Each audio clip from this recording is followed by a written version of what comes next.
Hoy en Es la Hora de Opinar con Carlos Bravo Regidor, Vanessa Romero y Leopoldo Gómez. Vamos a discutir sobre la reducción de la pobreza en México y sus consecuencias ideológicas y políticas. Después tendremos una mesa especial con Beata Boigna y Mauricio Mechunam para analizar las reuniones del presidente Donald Trump con Vladimir Putin y Volodymyr Zelensky y además otros líderes europeos en su búsqueda por un alto al fuego para la guerra entre Rusia y Ucrania. Así que quédese aquí en N+ Foro, que ya comenzó la hora de opinar.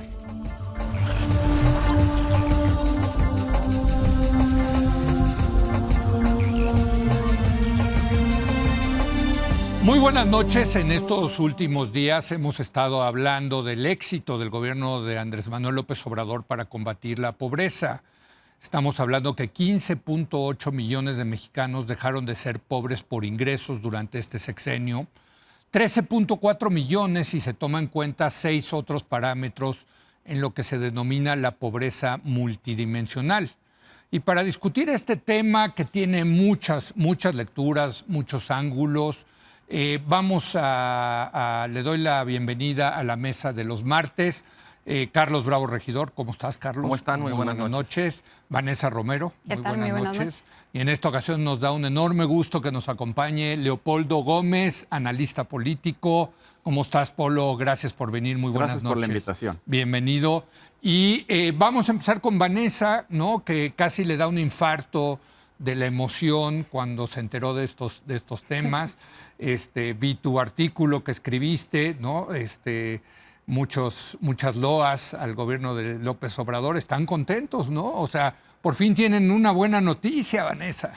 Bueno, 13.4 millones de buenas noticias. Sí, eso sí, así es. Adelante. Pues bueno, claro, el número más ruidoso, el que retumba, son estos que tú mencionas, los 15.8 millones de personas que salen de la pobreza por ingreso. Correcto. Los 13.4 millones de personas que salen de la pobreza multidimensional, una cosa que se mide en México casi de forma pionera y que nos han ido replicando otros países.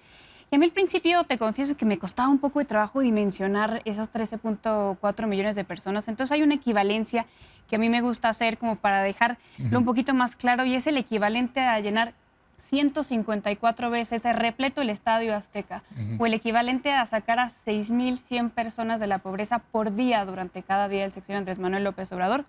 Y si fuera por hora, 210, vaya, es que... No, es un país entero. Claro, es una revolución silenciosa. Pero hay otros datos también tremendamente importantes que no se reflejan acaso en este número. Por ejemplo, que sabemos, gracias al ENIC, la encuesta de ingreso-gasto que realiza el INEGI cada 2 años, y es que a todo el país, a casi todos los deciles, salvo a los más ricos, pero ya sabemos que son un poco jabonosos en torno a sus ingresos, nos es difícil saber cuánto tienen los más ricos. Todos tenemos más ingresos, pero la mejor noticia es que los más vulnerables son los que sufrieron, digamos, un incremento mayor en sus ingresos del 34%. Otra extraordinaria noticia es en términos de desigualdad, que no es lo mismo que sacar a las personas de la pobreza. Lo que nosotros hacemos en México es medir la desigualdad, es decir, la forma en la que repartimos el pastel con un índice que se llama el índice Gini, que va del 1 al 0, siendo 0 igualdad absoluta. Y en México, desde que medimos este índice, desde 1984, nunca habíamos sido tan iguales. Sí. El número es 0.38. De hecho, el pastel durante el sexenio del presidente López Obrador no creció. Lo que hubo fue una redistribución del pastel, que eso es importante, ¿no? Así es. Otro de los mitos derrotados por estas políticas económicas del obradorismo es que es falso que uno solo puede sacar a personas de la pobreza cuando tienes crecimiento económico, porque es cierto que el sexenio de Andrés Manuel López Obrador no hubo tanto crecimiento. Pero otras buenas noticias son, por ejemplo, que esto no será el burro que tocó la flauta, porque sabemos muy bien cuáles fueron las rutas que han llevado el país hasta acá. Pues se ha hablado hasta el cansancio, el salario mínimo cómo fue duplicado en todo el país, triplicado en la frontera norte. Se habla un poco menos de la prohibición, de la derogación de la política de subcontratación que permitió que 13.4 más o menos millones de personas empezaran a recibir utilidades que por ley les correspondían, pero como los colocaban contratados en una empresa de servicios, no recibían. Y por último, los programas sociales. Y termino con una última buena noticia que creo que va hacia donde quiere llevar el programa y es las implicaciones en la política, en las políticas públicas que podemos derivar del ENIG. Y es que el ENIG, esta encuesta, lo que le ha entregado a Claudia Sheinbaum, que muchos han definido como la izquierda con Excel, es una hoja de ruta, porque sabe perfectamente cuáles son las tuercas que tiene que apretar, y que podemos hablar de ellas, que refleja también el ENIG, pero también sabe cómo será ella evaluada en los siguientes 2 años y en los siguientes 4 años. Vaya, Claudia Sheinbaum hoy tiene en la mesa un diagnóstico, pero también tiene la receta. Así es. Leopoldo, en términos de implicaciones políticas, creo que lo que nos enseña esto es que las ortodoxias nunca son buenas, ¿no? Ni cuando se tratan de proyectos de izquierda ni de proyectos de derecha. Esta ortodoxia neoliberal que hablaba de no subir el salario mínimo, ¿no? Que lo deprimió a niveles realmente ínfimos, pues queda absolutamente vapuleada con este reporte, ¿no? Sí, es que en efecto yo creo que hay muchos planos en los que puedes cortar esto, ¿no? Uno es el social del que hablaba Vanessa y me queda clarísimo y es incuestionable el éxito de lo que se hizo.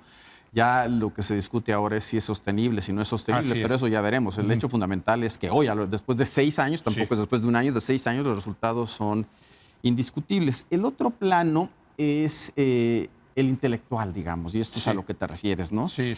Antes de entrar al programa, platicaba aquí con Carlos que hace tiempo escribió una columna que les llamé el fin del consenso neoliberal, y es lo que estamos viendo, es decir, lo que se está poniendo en evidencia en México y otros países es que ese consenso aceptaba como soluciones de sentido común lo que proponía. Era como de idiotas pensar de manera distinta, ¿no? O sea, los tecnócratas auténticamente... Había mucha arrogancia. Una arrogancia absoluta, que por cierto, eso también tuvo implicaciones políticas, pero esa es otra cosa. Pero en fin, yo creo que esto es la mejor muestra de que esos dogmas, al menos algunos de ellos no tenían sustento, estaban trasnochados y además...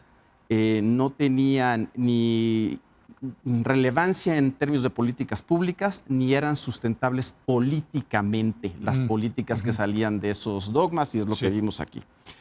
Y el otro plano pues, es el estrictamente político, como tú dices, porque lo que es indiscutible es que esto le da discurso y le da discurso con sustancia a la 4T. Es un éxito indiscutible en el plano que más le conviene tener éxitos, sin lugar a dudas, que es el de la pobreza y la desigualdad, es lo que han planteado. El otro sería el de la corrupción, pero porque también llegan con ese discurso y ahí todavía no vemos eso ahí. Ahora, me parece que esto te da pues, muchísimo kilometraje en términos también electorales y demás. Es decir, es incomprensible la popularidad de López Obrador, de Sheinbaum, el respaldo social de este nuevo régimen, si no metes esto en la ecuación.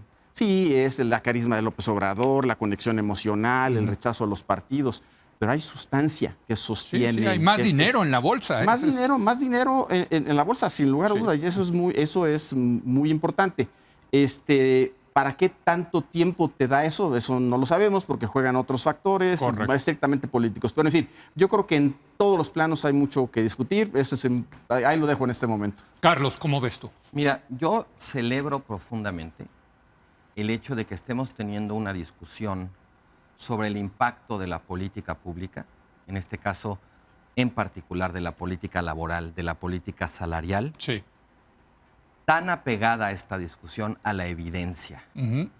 Creo que es una excelente noticia, más allá, digamos, no diré como del negacionismo en el que ha ocurrido cierta oposición, que con tal de llevarle la contraria al oficialismo está dispuesta como a taparse los ojos y a taparse los oídos, sino incluso hay una dimensión ahí técnica que me parece muy bien que haya esa discusión, que la gente, digamos, especializada, pues participe, opine, cuestione, ¿no? Yo creo que los primeros interesados en defender la solvencia técnica en la que se basan estos datos, pues es el propio oficialismo, ¿no? Entonces me parece muy sano y muy bien que haya esa discusión técnica.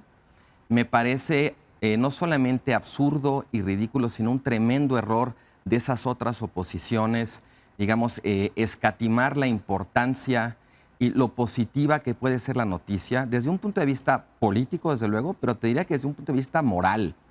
O sea, que tantas personas salgan de la pobreza gracias a un cambio en la política, me parece una noticia excelente, extraordinaria. Y sí creo que en efecto abre un flanco, digamos, en términos de llamar a cuentas o de, digamos, aclarar la historia respecto a la ortodoxia económica que imperó desde los 80, finales de los 80 sobre todo, ¿no? Hasta 2018. Creo que los tecnócratas neoliberales nos deben muchas explicaciones porque en efecto existía este dogma de que no mover el salario mínimo va a tener un impacto inflacionario que terminará siendo contraproducente. Bueno, esa premonición o ese dogma simple y sencillamente de 2018, de 2015 de hecho, que es cuando se empezó, ¿no? En la administración de Mancera en la Ciudad de México desde la Secretaría de Economía. Sí. A la fecha, pues no, eso que temían los neoliberales que iba a pasar, no pasó. Entonces, y además de la parte, digamos, de una responsabilidad política respecto a la cual hay que llamar a cuentas, creo que esta es una oportunidad de pedagogía pública. ¿Por qué no pasó lo que decían que iba a pasar y qué pasó en su lugar? Yo entiendo que la política, digamos, de controlar el salario, sobre todo de pensar la política salarial no ya como un instrumento para crear bienestar social, sino como una herramienta de estabilización macroeconómica, que es lo que explica originalmente esa política, digamos, de depresión o una política muy astringente respecto al salario a partir del Pacto por la Estabilidad Económica de 87 con De la Madrid y luego refrendado en 89 con otro pacto de Salinas. Había una emergencia económica ahí que explica el origen de esa política. Pero yo sinceramente tengo la pregunta, ¿cómo es que una política para atender una emergencia en ese momento terminó convertida en una política estructural por tantas otras décadas? ¿Y a qué costo social? Ahora, ustedes hablan de los dogmas del neoliberalismo, de un particular dogma del neoliberalismo que era no subas el salario mínimo porque esto va a generar inflación. Pero hay otros dogmas que siguen presentes en la economía mexicana y en la política pública mexicana. El dogma del equilibrio fiscal, ¿no? O sea, trata de mantener las finanzas sanas. El dogma de la autonomía del Banco de México en el manejo de la política monetaria.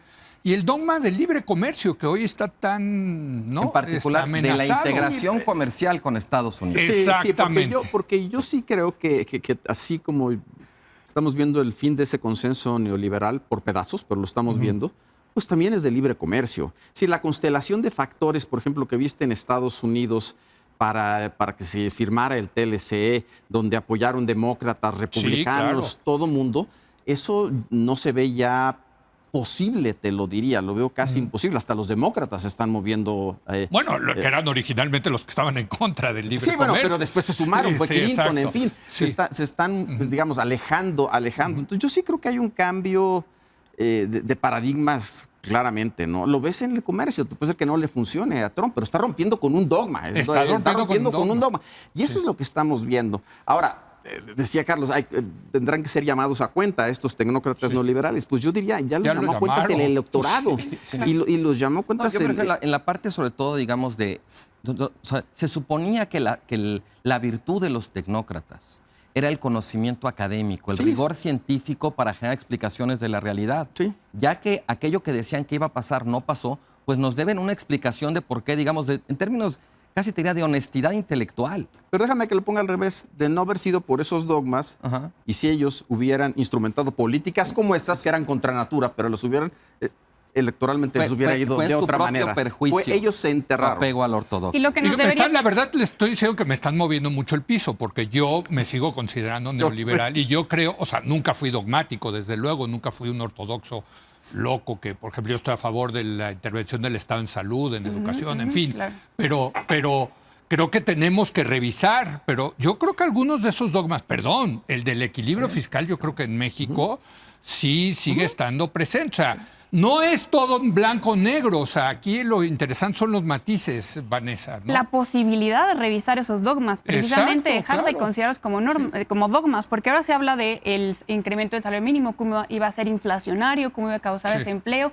Pero ya mencionaba yo el hecho de que no se podía sacar a la gente de la pobreza sin crecimiento económico. O yo ese dogma sigo convencido. Ahorita sí que podemos hablar de la sostenibilidad de los programas y del incremento del salario mínimo, pero también existían dogmas en torno a los programas sociales, cómo deberían estar pues focalizados, ser mínimos para efecto de no distorsionar el mercado. Entonces creo que esa es la clave, que dejen de ser dogmas y comencemos a probarlos. Por ejemplo, la discusión que teníamos hace algunos meses en torno a la simplificación administrativa, que estaban eliminando algunos órganos autónomos, incluyendo el Coneval, y trasladándolo al INEGI, pues lo que sabemos hoy de la medición de la pobreza multidimensional realizada por el INEGI con metodología del Coneval es que no se nos acabó el mundo. Entonces, creo que nos tenemos que poner a pensar que otros dogmas que nos están invitando a determinar las políticas públicas son abiertamente falsos.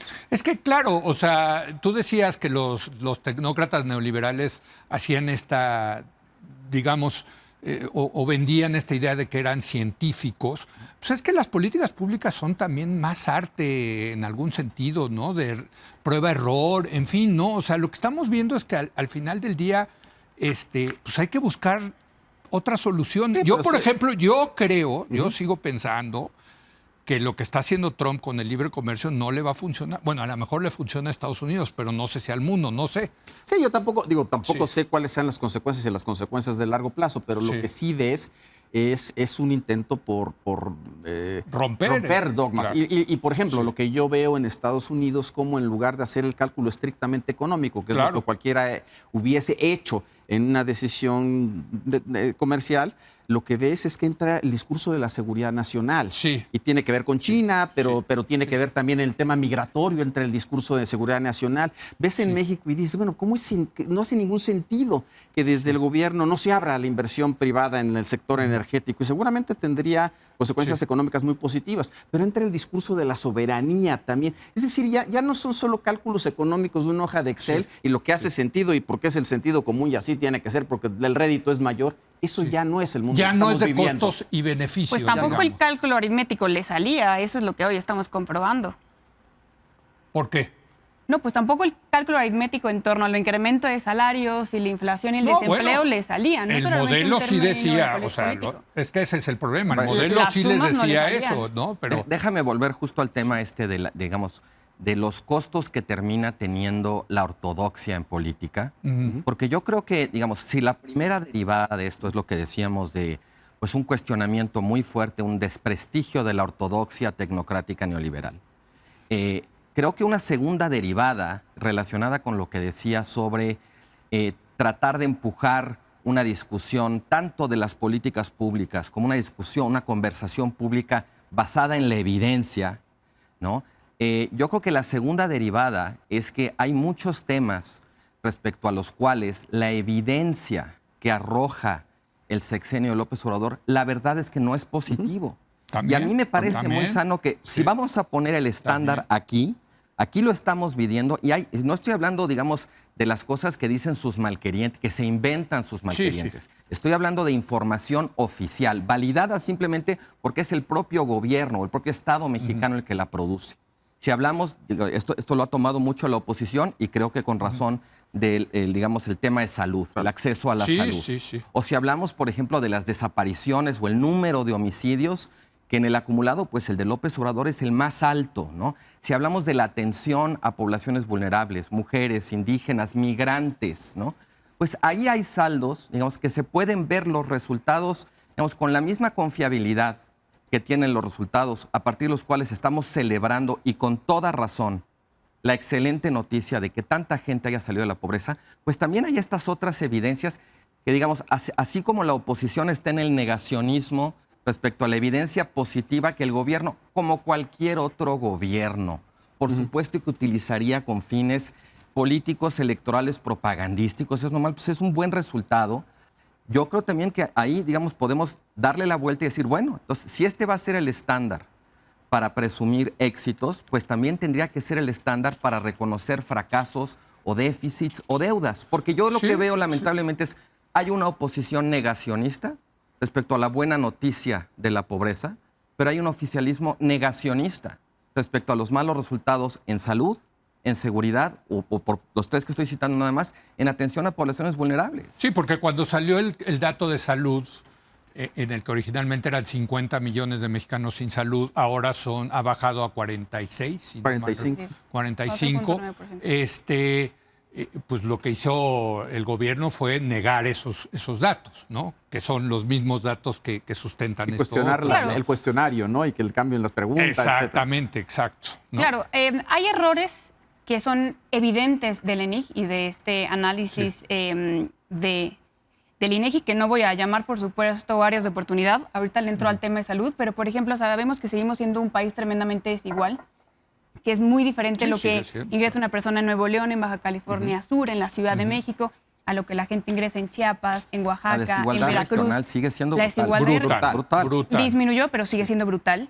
La disparidad por género, las mujeres seguimos También. ganando 34% menos que ustedes, independientemente No, de lengua cuánto indígena. hayamos estudiado. Y luego, claro que está el tema de la salud, que yo lo reconozco abiertamente.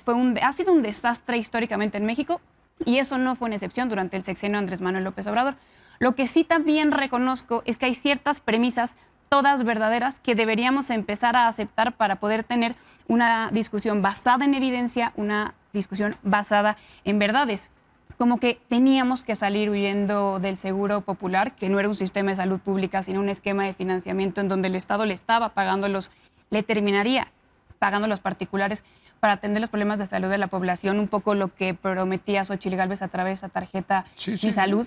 Segundo, que un estado de bienestar, como lo intenta hacer el IMSS Bienestar, requiere de hospitales propios, de médicos propios, vaya, de un esquema de infraestructura hospitalaria propia y no de privados. Reconozco también que el tránsito del Seguro Popular al INSABI fue un absoluto desastre. También reconozco que todo el sexenio de Andrés Manuel López Obrador estuvo cruzado por una pandemia.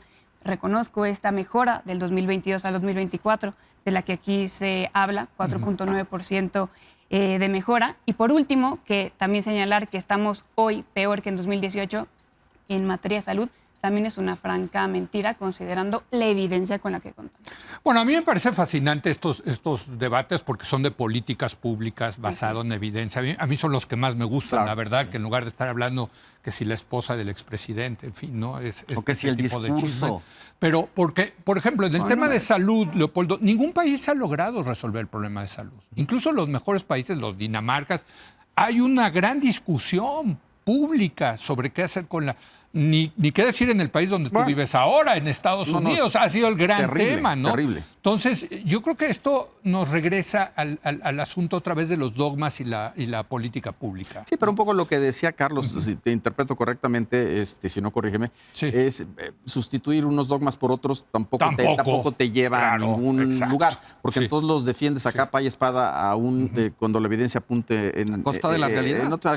A costa de la realidad. Así Y es. ese es el gran reto, porque también es cierto que del lado de la 4T hay dogmas. Punto. También, Y, sí, claro. y esos los llevan a veces a tomar decisiones que son o insostenibles o francamente malas, ¿no? Así es, Carlos.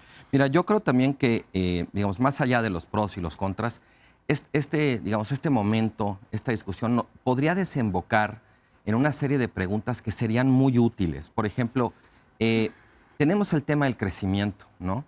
Ese es otro. Si bien es cierto que, bueno, pues no hizo falta crecimiento para que hubiera esta redistribución, pues también es cierto que es más fácil redistribuir cuando hay crecimiento que cuando no. O sea, la intensidad de los conflictos redistributivos sin crecimiento es mayor que cuando hay crecimiento. Entonces, yo creo que esto sí nos pone en lugar. Imagínate cómo hubiera sido si hubiera habido crecimiento, porque aquí es muy importante decir esto. Lo que saca a tantos mexicanos en términos del ingreso laboral hay un cambio en la política y es su trabajo. Entonces, eso me parece muy importante porque aquí es donde ves, hay una buena decisión que además, a diferencia de muchas otras decisiones, esta es una decisión que tenía muchísimo sustento. O sea, aquí sí, gobernar sí requiere ciencia. Y esta decisión no fue una decisión caprichosa que se tomó un día. Había muchísimo conocimiento acumulado. Sí, el libro que sacó Chertorivsky. Exacto. Salomón Chertorivsky es aquí como una figura que yo creo que se reivindica muchísimo. Sí. Pero más allá de ese caso personal, que está muy bien mencionarlo, sí creo que de alguna manera tenemos que preguntarnos, bueno, ¿y cómo hubiera sido el impacto de esa excelente decisión si hubiera habido más dinamismo económico? Y dos, esto lo han dicho muchos economistas, incluso algunos abiertamente afines a la 4T, que es, había un margen para subir el salario mínimo por todos los años que no subió. En la medida en que va subiendo, ese margen se va haciendo más estrecho y eso implica que el impacto positivo del alza del salario también va a tender a la baja. Entonces, así como, digamos, tú decías ahorita esta cuestión, yo creo que es muy importante decir, bueno, entonces, ¿qué sigue? O sea, porque lo que fue un éxito ayer puede no serlo mañana. O sea, paradójicamente, la 4T enfrenta en este momento lo que decías tú respecto a la ruta, una disyuntiva bien interesante, que es, esta política fue exitosa en estas condiciones, pero ya que tuvo su impacto, ¿no tendrás que cambiar esa política? Y con esto termino, también me parece un momento importante para revisar la política social. No porque sea un éxito del gobierno, digamos, en términos de opinión pública y haga tanta diferencia para las personas, toda esa amplia carpa de políticas que llamamos política social funcionan igual. De hecho, algo que vemos importante en los resultados del ENIG es que comparado al efecto del aumento en el ingreso laboral, el efecto de las transferencias en efectivo es mucho menor. The Economist sacó hace unas semanas una nota bien interesante donde decía, la verdad es que para el volumen, para el tamaño, para la cantidad de recursos que se destinan a la política social, el impacto que tiene es más bien reducido. El Economist lo ponía con una provocación que decía, estas ayudas ayudan más a Morena que a los pobres. No sé si llegue hasta allá, sinceramente, pero me parece... no están focalizadas. Es que ahí el problema es que sí se ha distribuido muchísimo recurso y creo que a la gente que le llega y sobre todo de bajos recursos hace una diferencia en la vida. Pero están distribuidas. Yo no estoy... Y una de las consecuencias ha sido que los deciles más altos también han crecido el ingreso por las... También aquí podríamos ser víctimas de nuestro propio éxito y entonces no hacernos la pregunta, ¿no habría, con este buen resultado que tuvo un cambio de reglas, para que el trabajo rindiera mejor, ¿no podríamos preguntarnos cómo podría rendir mejor la política social? Pues hagamos una última ronda y dediquémosla precisamente a qué tan sostenible es esto y qué sigue. Por cierto, yo soy del dogma y sí, ahí sí que, o sea, sí llegas a toparte con un muro en la redistribución cuando no creces. O sea, yo sí creo que fundamental, variable, necesaria, aunque no fue el caso en el sexenio pasado, para redistribuir, para sacar a más gente de la pobreza, es el crecimiento económico. Y, por cierto, quien lo ha demostrado con creces ha sido China, ¿no? En el pragmatismo de Deng Xiaoping, en fin. Pero demos una última vuelta. Primero, un par de aclaraciones. Es verdad que la mayoría de la mejora del ingreso proviene del salario. De cada 100 pesos que traemos en la bolsa, 65 vienen del salario y 17 pesos de programas sociales. Pero también sabemos que fueron los programas sociales los que modificaron el índice de Gini, es decir, los que mejoraron cómo distribuimos la riqueza.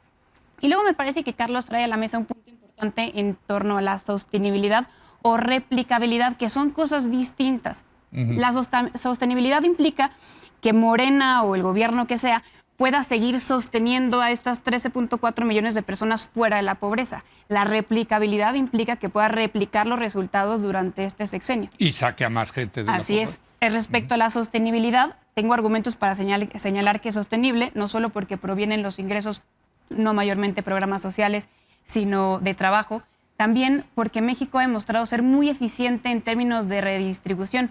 México invierte algo así como el 24% de su PIB en programas sociales, que es la media, un poquito más de la media de la OCDE, que es creo que 47%. Entonces, somos bastante eficientes aún cuando no están focalizados. Y tercero, que aún en un sexenio con franco bajo crecimiento económico, pues se pudo dar como resultado Pero este yo número. creo que ya no duró otro sexenio. Exacto, y es que entonces ahí vamos a la replicabilidad.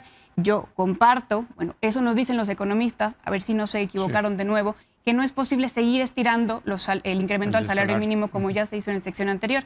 Entonces, pues difícilmente será replicable ese número. Yo creo que primero tienes una estrechez fiscal que no tenías con López Obrador. Correcto, y eso es importante.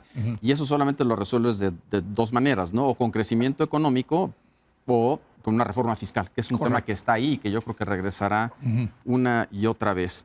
Pero lo que sí ves es que al margen de lo que piensen los economistas y pensemos nosotros, el discurso, la orientación de la presidenta Claudia Sheinbaum es a detonar crecimiento. Viene desde sus discursos sobre el nearshoring, que ahora ya no aparece como nearshoring, pero claramente lo que está tratando de hacer ella, incluso en sus relaciones con Trump, ¿lo ves?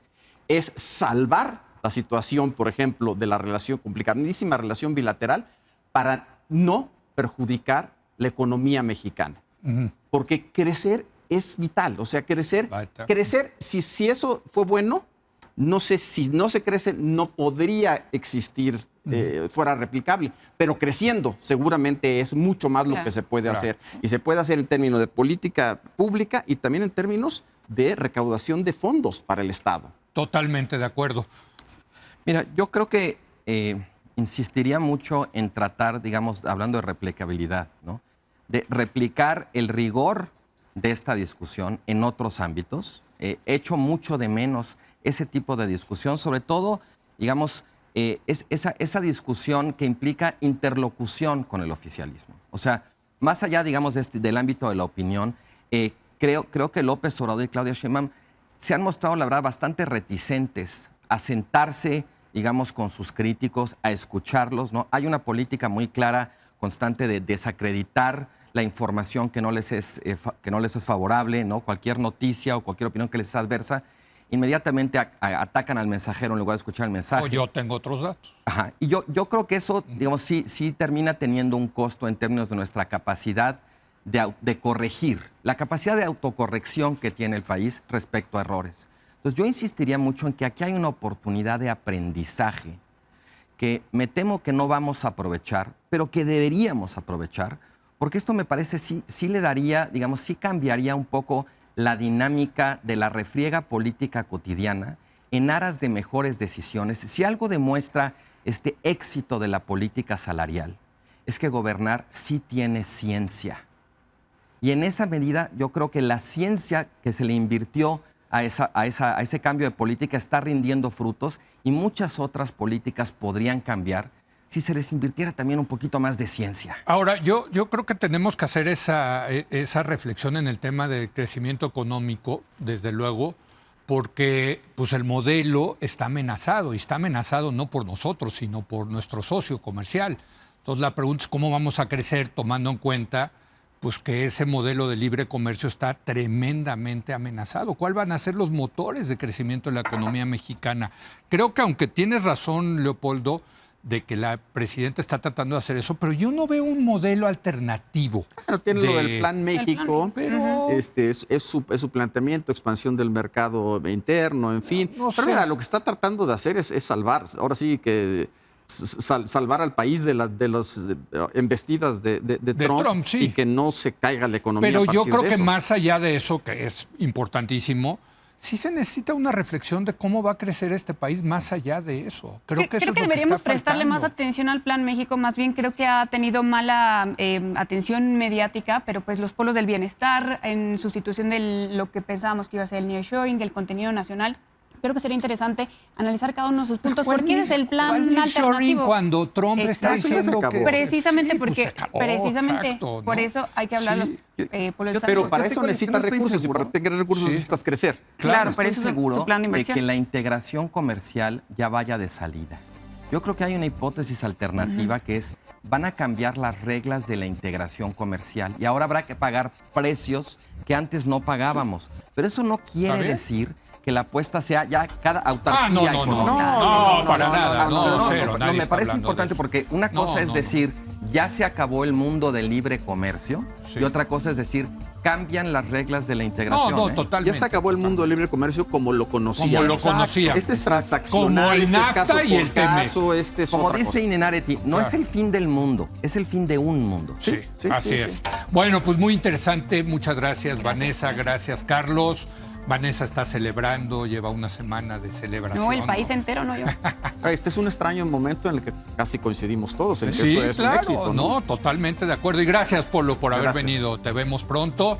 Hacemos una breve pausa y regresamos. Vamos a tener una mesa especial con Beata Bognia y Mauricio Meshulam sobre los resultados de las reuniones de Trump, primero con Putin y luego con Zelensky y los líderes de Europa. Regresamos.